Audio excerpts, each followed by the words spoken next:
All right, we're back here with a composite solid volume question. So we're gonna look at this object right here. As you can see, we have a rectangular prism right here. We can tell because the three dimensions are different. And then we have what's a half a cylinder on top of it. So it's kind of like, if you think about like a mailbox, like the mailboxes they have are similarly shaped like this. So when we're looking at something like this, we're gonna be taking the dimensions for a cylinder and then cutting that answer in half. So we're gonna start off with the basic part of the rectangular prism, length times width times height.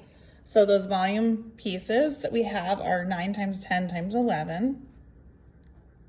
So plug those in and get that answer. And that's gonna come out to be 990.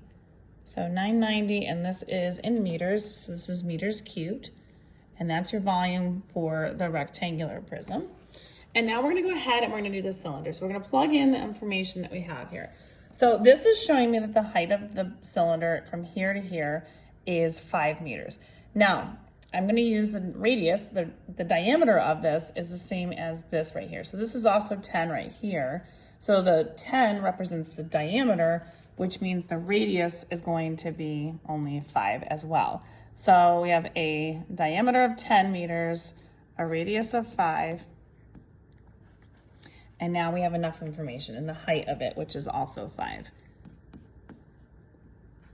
So all that information is going to help us get plugged into here. So we're going to go ahead, and again, when you're looking at doing these, I usually will do the radius first, and that way the order of operations gets played out correctly. So 5 squared, we're going to take that, we're going to multiply it times the height of it, times pi, and then we're going to get that answer, and we're going to cut it in half.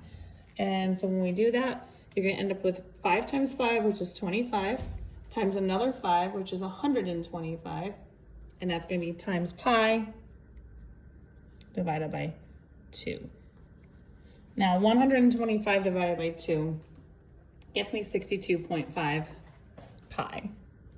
So oops, this is going to be 62.5, and then we're going to multiply that times the pi button. Again, this is the division of 2. This is the cutting in half of the cylinder.